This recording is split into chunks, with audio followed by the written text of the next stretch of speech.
Hey everybody, welcome back to another episode of the Your Relationship With podcast. I'm your host, Melissa Snow. I'm a business relationship consultant and I love helping female entrepreneurs get back to the basics of the best, fastest, most fun way to grow your business, which is through genuine connections and authentic relationships. So one of the ways that I do that is by bringing you this podcast. Each episode, I interview another expert about a different business relationship. And today I am interviewing Sarah Rose about your relationship with the coaching industry. Now, this is going to be an interesting episode for you, even if you're not a coach, just to get some insight into the world of coaching, especially if you've ever hired a coach in the past, if you've considered hiring a coach, if you may hire a coach in the future. All of this is going to be beneficial information for you to consider. And this is also a really important episode for anyone who is in the coaching industry. There's a lot going on in the coaching industry right now, a lot of controversy and unethical behavior, depending on who you ask, and just a lot of stuff happening.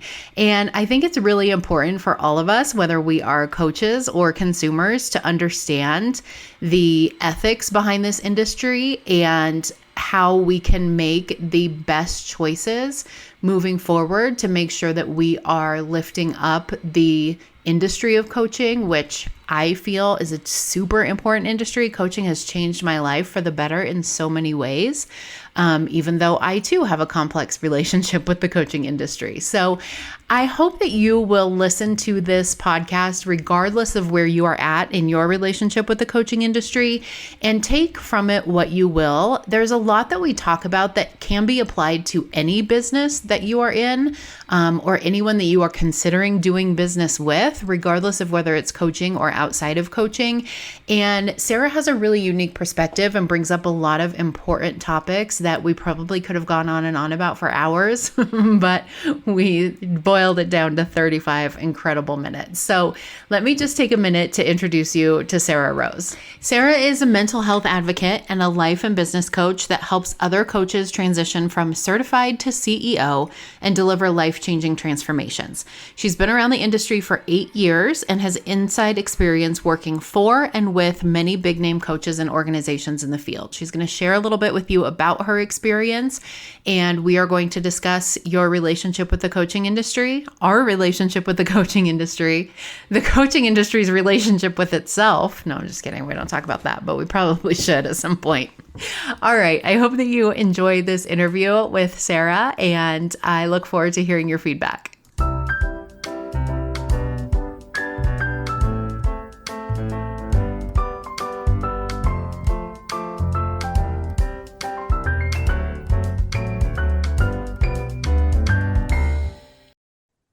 Hello, Sarah. Welcome to the podcast. Thanks for having me on. Yes, I'm so excited for our conversation. Looking forward to diving into a lot of the aspects of the coaching industry that often don't get talked about today. So before we dive into all of that, tell everybody just a little bit about you. Yeah, so I'm Sarah Rose.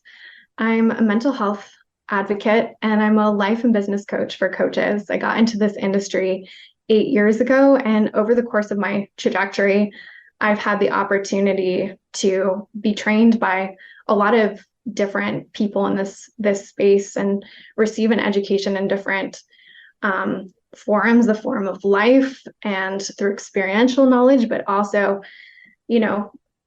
from so many different places. And so I've had experience working inside of some bigger coaching organizations as well. And that's kind of allowed me over the course of that 8 years to see just the way that this industry has emerged and have a very unique perspective over it. Yeah, absolutely. Because I think life coaching and business coaching, both, because you do both also, are in a very different place now than they were 8, 10, 15 years ago. Even for me, I have been a coach for, I think, about 6 years. And it's a very different space with a lot of very different conversations than what we were having 6 years ago. So I am definitely interested to get your perspective on that. So when you got into life coaching, what led you to that? I was drawn to the field of life coaching because when I was studying psychology, I felt like there were really important gaps in terms of what was covered in education to be able to provide people with mental health support, particularly in the realm of preventative mental health care and proactive forms of mental health care. So everything that has to do with what can we teach people to be able to take charge of their own mental health. And at the time, while I was studying, it felt like a lot of times there was this opportunity to learn more than how it was framed within the particular courses that I was taking. And so I started to kind of fill the gaps outside of, these lecture halls with different books and things like that. And that led me down a path of kind of creating my own curriculum after reading this book that kind of suggested to me to do that. And a big part of kind of getting into this field was when I learned about it, because that was brand new to me when I was studying psychology initially. Positive psychology was starting to emerge at the time, but coaching was still very unknown. It wasn't until the boom in online education a couple of years down the road into my foray into life coaching that I became familiar with coaching. But I just felt like life coaching was going to be the answer to helping address mental health while people are healthy, however we define that, right? But being able to provide new forms of mental health support to people out there. And that's what drew me into the field. So it sounds like what you're saying is, in a lot of ways, you see life coaching as a complement to therapy, which I think is an important conversation for us to have before we dive into like what we're seeing in the coaching industry, because I think there's a lot of ideas about what life coaching is, and even a lot of life coaches that have different definitions of what life coaching is. So let's kind of give everybody the framework that you're working within in this conversation of like, what is your definition of life coaching? Right. So like I mentioned, for me, life coaching is a form of proactive and preventative mental health care. And understanding that mental health is actually on a spectrum is really, really critically important here. Not only just to understand what life coaching is, but in order for us to start to build bridges between coaches and therapists that I think really kind of are a little bit janky bridges right now. And there's a lot of skepticism on both sides that conversations can be had when we understand the scope of practice of these different professions and where there's overlap and where there's clear and distinct differences. So coaching is distinct from therapy in that it does not treat people with clinical disorders or mental illness, right? And when we understand that the unifier, though, between coaching and therapy is mental health, and we get comfortable incorporating that as part of the conversation, we can see how just kind of like with physical health, where for a long time people didn't have a sense of how they could take ownership over their own health through nutrition, through exercise, and that sort of thing. That wasn't until quite recently that people started to become familiar with that we understand that we can open the door to the same thing happening with respect to mental health. Yeah. Yeah. It makes me think of the idea that like there was a time not very long ago that it wasn't the norm to go to the gym, right? You didn't all have gym memberships. Everybody wasn't going to the gym every single day. It was just like we lived our life. We smoked in the grocery store. Okay, I'm not that old. I'm not old enough to have smoked in the grocery store, but I saw it on TV.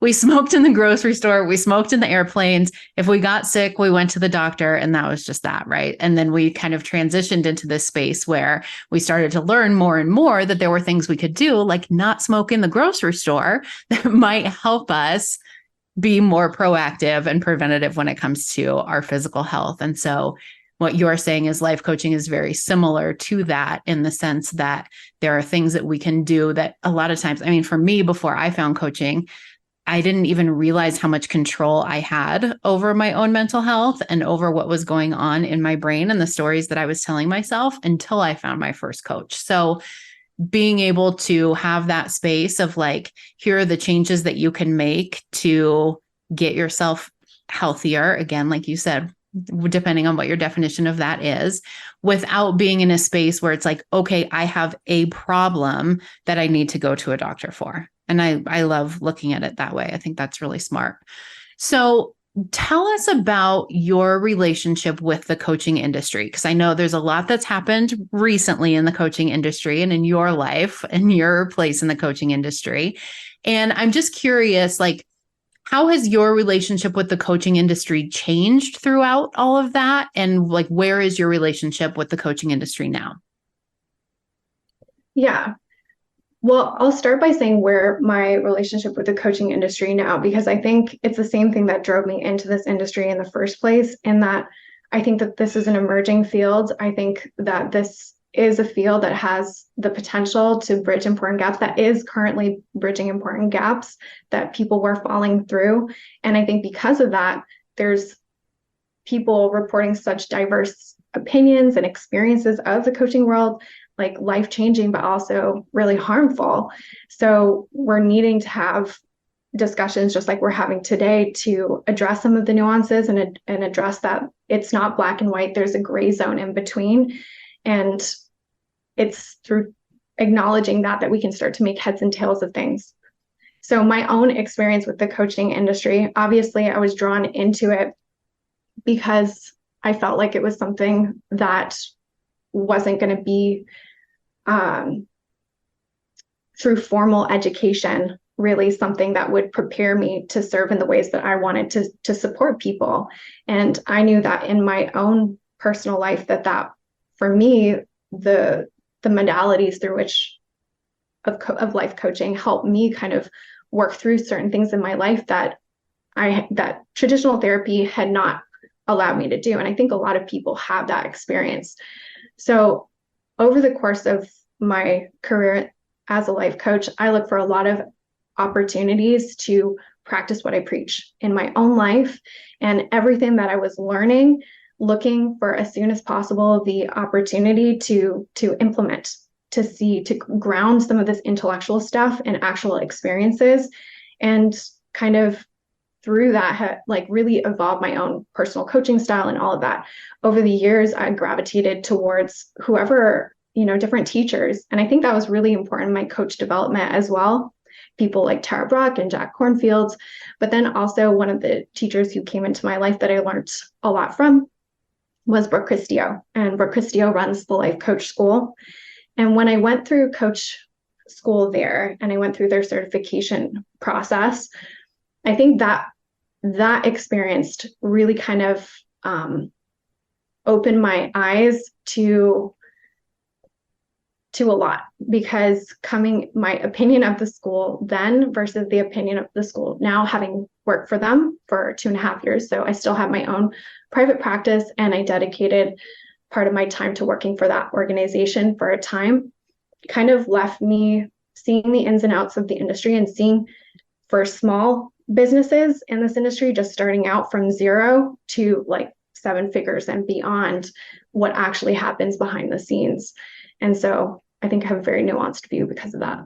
Yeah, absolutely. So what has changed in the way that you see the coaching industry? I mean, are there ways that you have changed how you think about yourself as a coach, how you are helping other people come up as new coaches? What's changed for you, especially recently?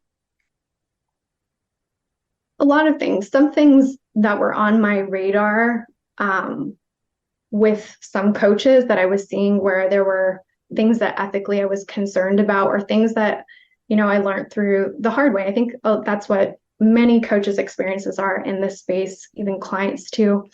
Unfortunately, coming into programs, being told that there would be a result or a program delivered, and then having that not be the case, the program not being delivered as promised, the result not being achieved, and that sort of thing. So I was part of different coaching containers where that was my experience, and it left a really bad taste in my mouth. But I just kind of had separated that out of just people operating outside of what coaching was meant to be, and taking the learnings from that. And then within these organizations, specifically the Life Coach School, really not taking people off of pedestals and recognizing, where sometimes there's one thing said, or there's values that the organization claims to stand for. But then when you come forth and you talk about something being out of alignment, where then there's no movement, or there's not an open forum for discussion about these things. And some things that were really concerning, because one of the things with life coaching is when we understand that it's people's mental health, when there are gaps in the training, or there's gaps in terms of the services being provided, or there's a way of the services being delivered that can either intentionally or unintentionally inflict harm, that's got to raise some alarm bells, And so I think that was my experience too, is like, while I could see incredible good being done, any tool that we use can also be used, again, intentionally or unintentionally, for harm. And if we don't adequately address that, if we don't have conversations about that, if we don't have places for feedback, that's where we find ourselves in a place where we are just rattled by a lot of ethical dilemmas. Mm-hmm. Yeah, I agree. And full disclosure, I meant to say this at the beginning of the episode and I forgot, but I also was trained through the Life Coach School. My certification is through them also. And have also gone through several of the programs of other coaches who are affiliated with the Life Coach School. So I too have an interesting relationship with the coaching industry and this corner of it in particular. But I think when I'm listening to you talk, I'm thinking about my own experiences and the experiences of the coaches that I know, either that I went through training with or who I've created relationships with since then, and being able to pull out, like, these are the pieces that benefited me. This is the way even a shitty situation that I feel like was handled totally inappropriately, I've been able to learn something from, right? Even if it's just like, I've learned this is what I will not do or try my best not to do. But then also the other side of it, that's like, okay, yes, I can take something from this. I can learn something from this. There is a silver lining. And also, it sucks, right? It wasn't fair.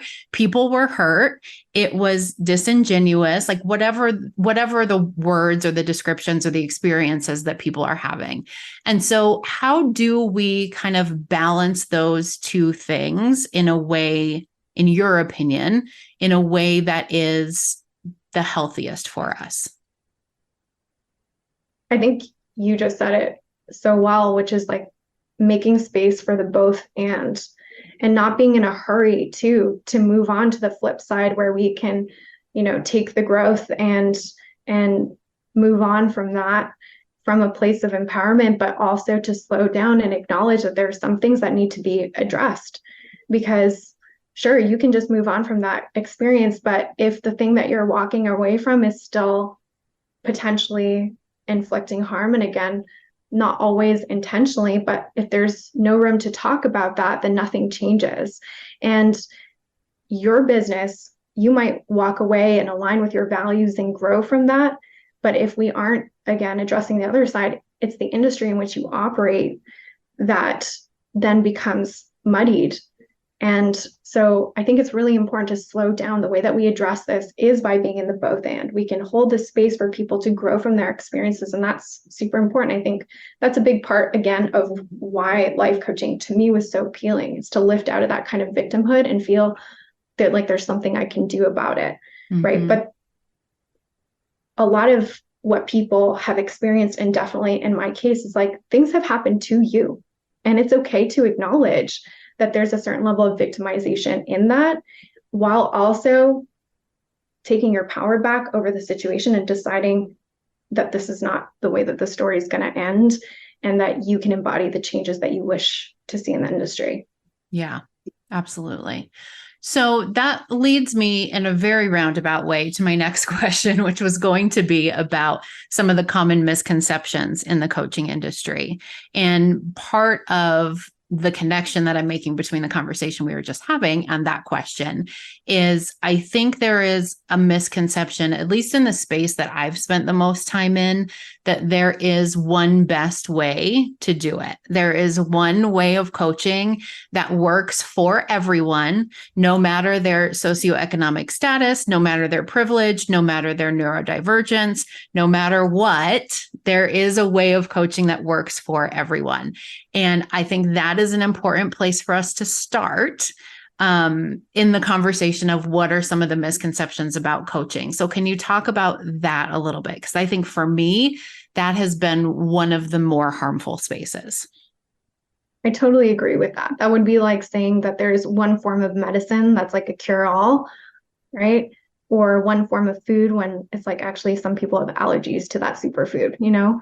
And when it comes to coaching, what we can really recognize here is that even some of these teachers, right? And I think here again is where we recognize the complexity to talk through and all the nuances, because I think sometimes like an organization can have aspects to what they're doing that one can say are unethical, while also having things that we can say are ethical.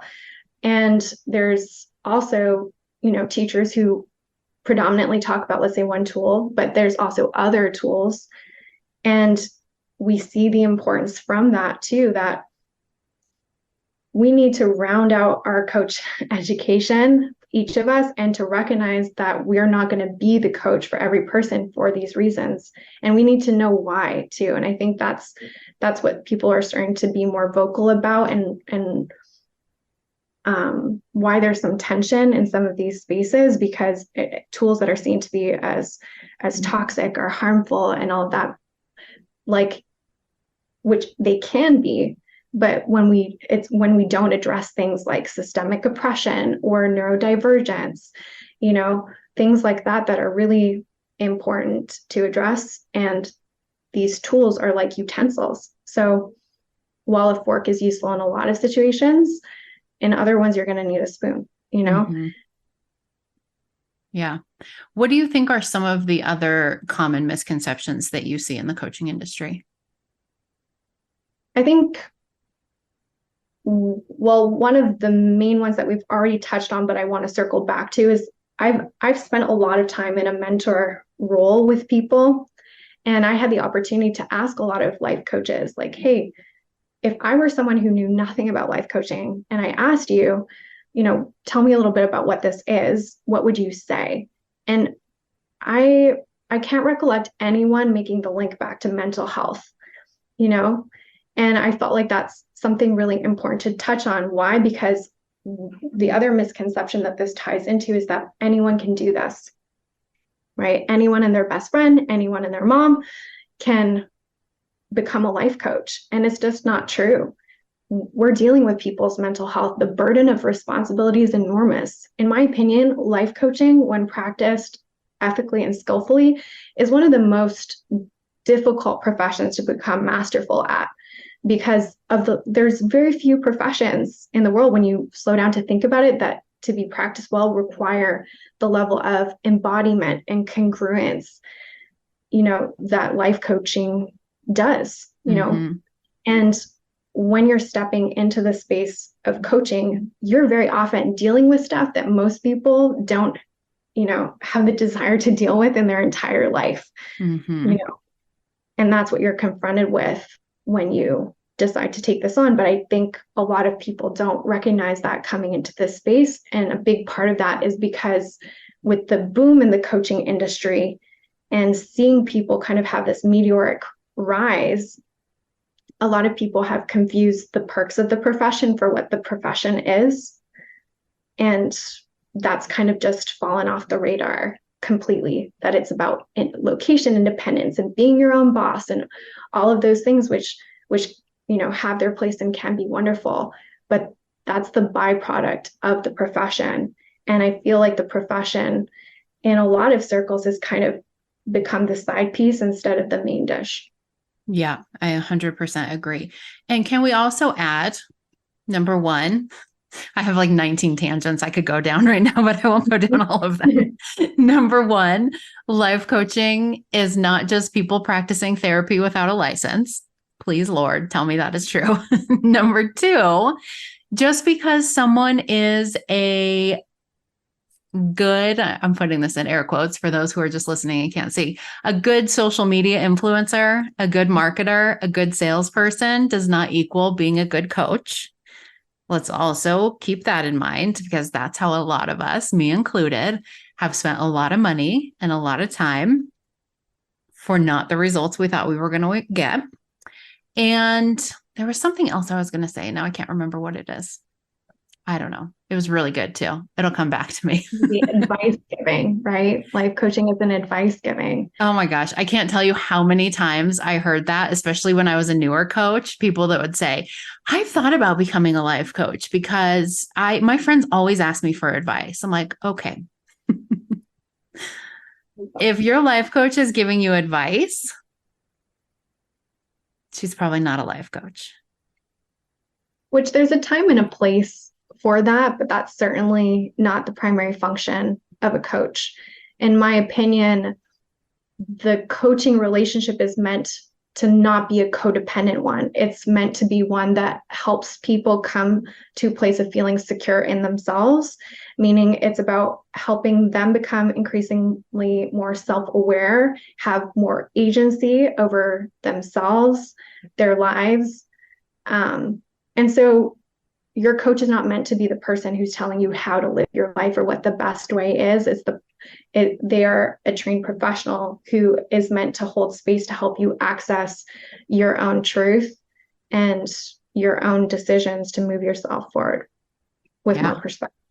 Yeah, absolutely. Because if you're always giving advice, then you're creating this dynamic where your clients feel like they need to come to you to know what they should do with their life. And we're trying to create, in the coaching industry, trying to create the opposite, right? We're trying to empower people to make their own decisions in their lives, to trust themselves, to go with their own intuition, what they know is right. And also to know that you are the one who knows what's right for you in your life. Like Sarah's an amazing coach. She doesn't know what's right for your life. She's not you and she's not your life. So I think that's a very good point too. And I want to talk about what we can do either as coaches or as consumers to help the coaching industry to become more ethical. I was putting ethical and reputable in one word. Yeah, like ethical.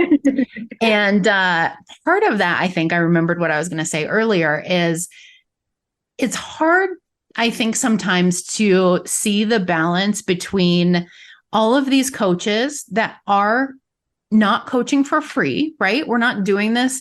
I mean, a lot of us are doing this out of the goodness of our hearts, and also we're getting paid for it. And I think sometimes that gets taken to the extreme to where, like what you were saying about how not everyone can and should be a coach.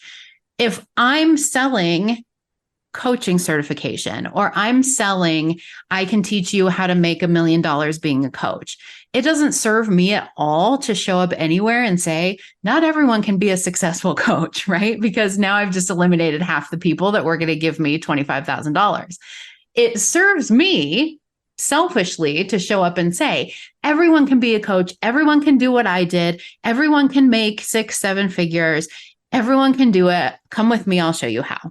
Right? So so this is my first question. As consumers, how do they look at the balance between, like, yes, this is a person who is charging for their services, and that doesn't necessarily mean that she can't be trusted, but also I don't want to just like blindly trust her and hand over my money just because she says she's a coach and makes these great promises. That question makes sense? Yeah.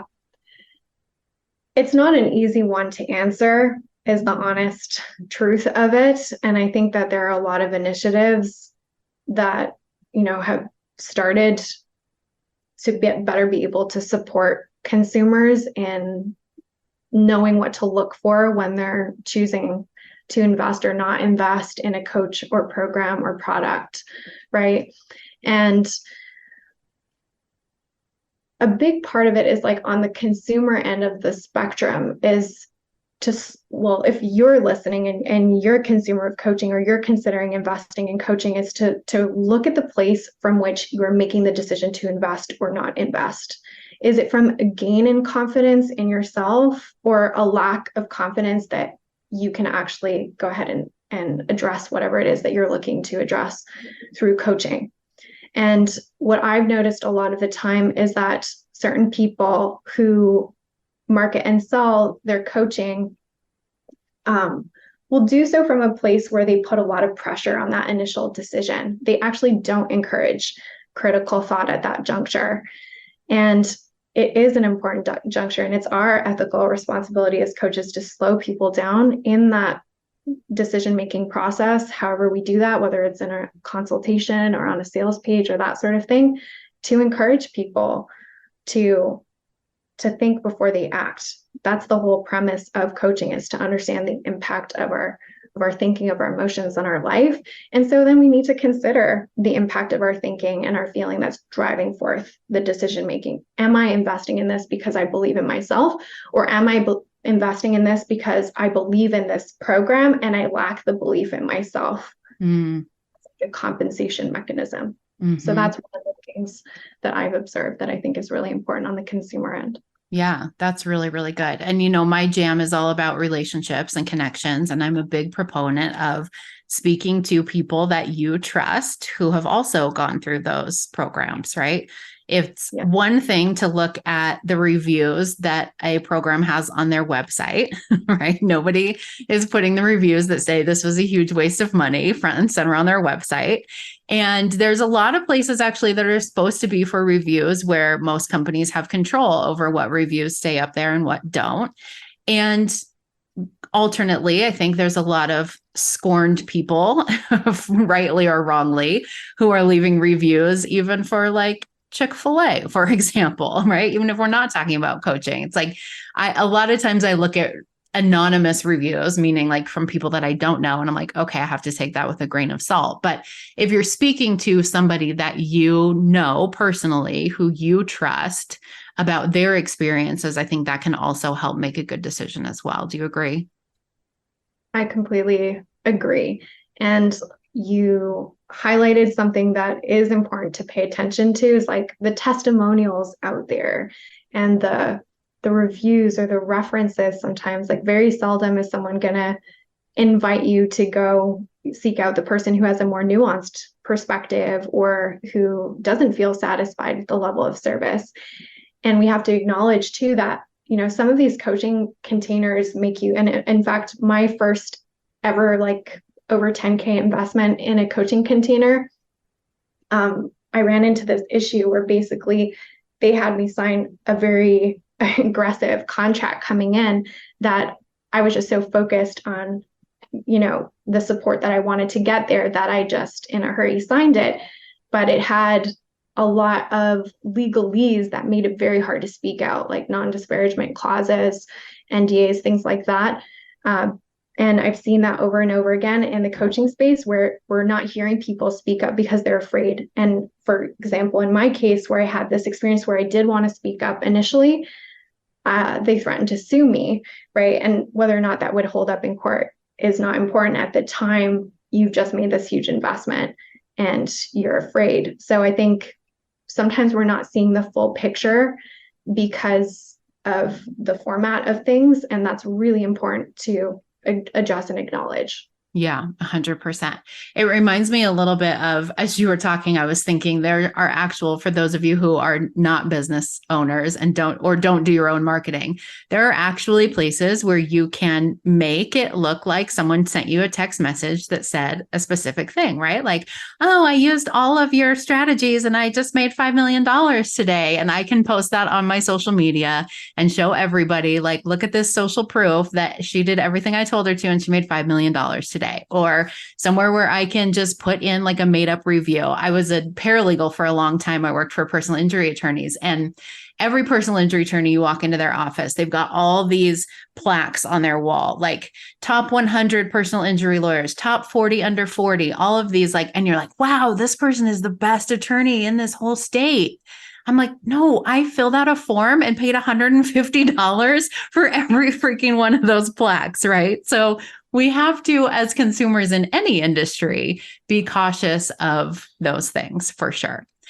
So, from the coach's standpoint, for the coaches who are listening to this podcast, what are some of the things that they can start to do? I mean, obviously, this is a big question. It can feel like a big mountain that we have to climb. But what are some of the things that we can start doing ourselves to make the field of coaching more ethical?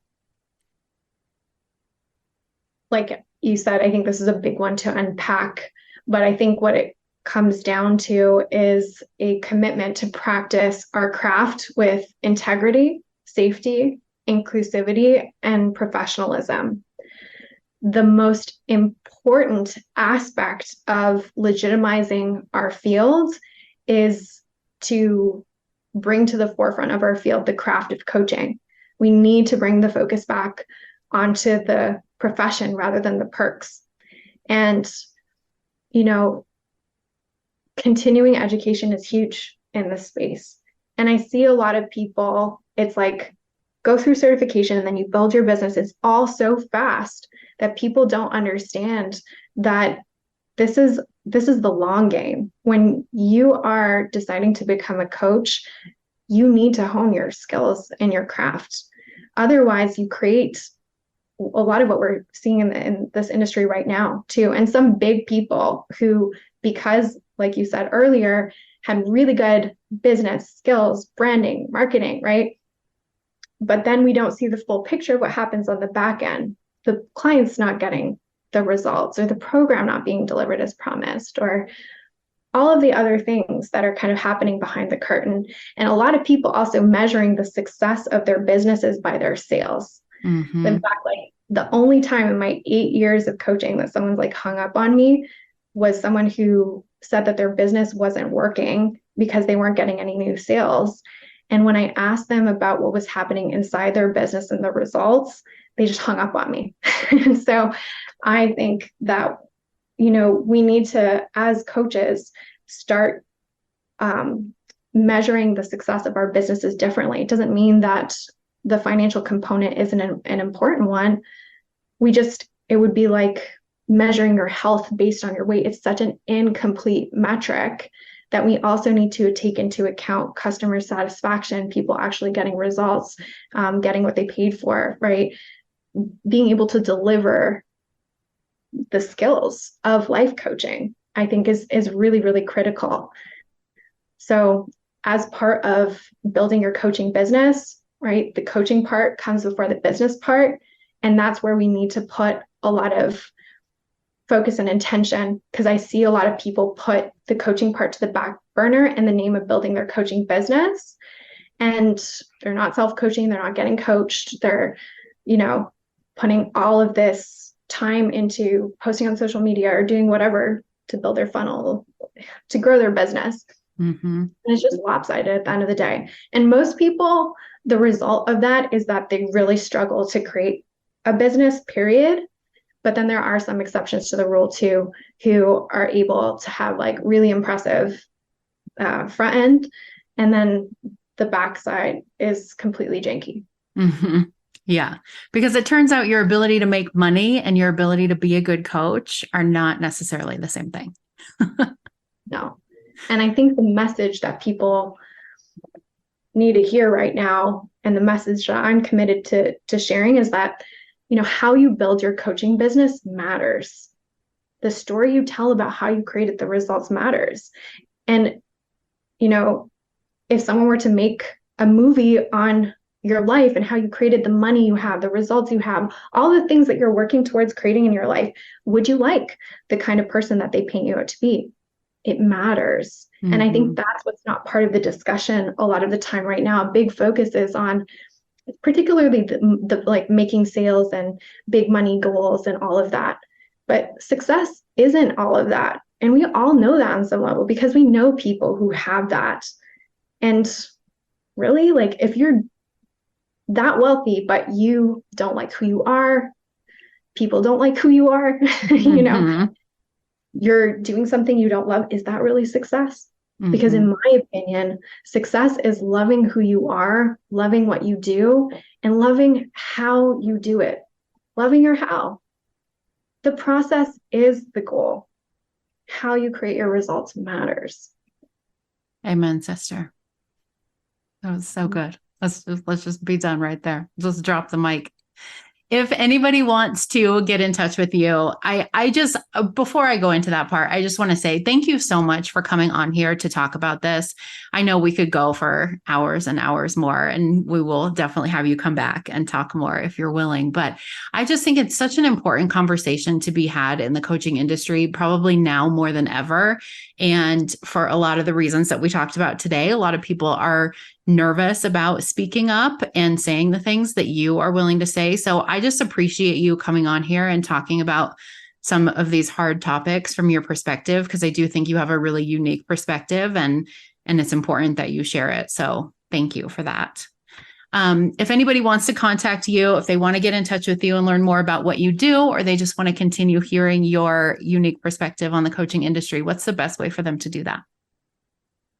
Yeah, so first, I want to say thank you for creating this space for me to speak up. I'm still learning through all of this. I'm still, processing a lot, and I'm doing my best to be as clear as possible.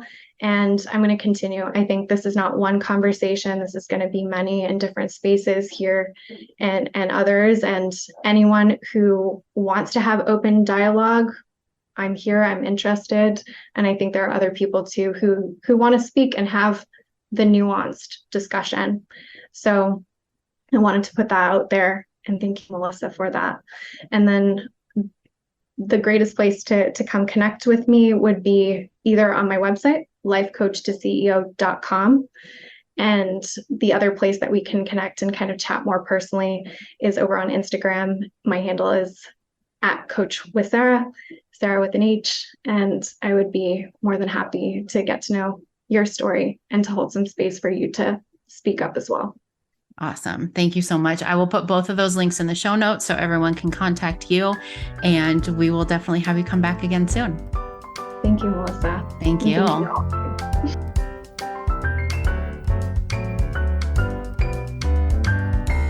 Thank you so much for listening to another episode. I hope that you are enjoying the Your Relationship With podcast as much as I am enjoying interviewing some of these experts. We have got some amazing interviews for you coming up, and so definitely hit that subscribe button so you don't miss anything.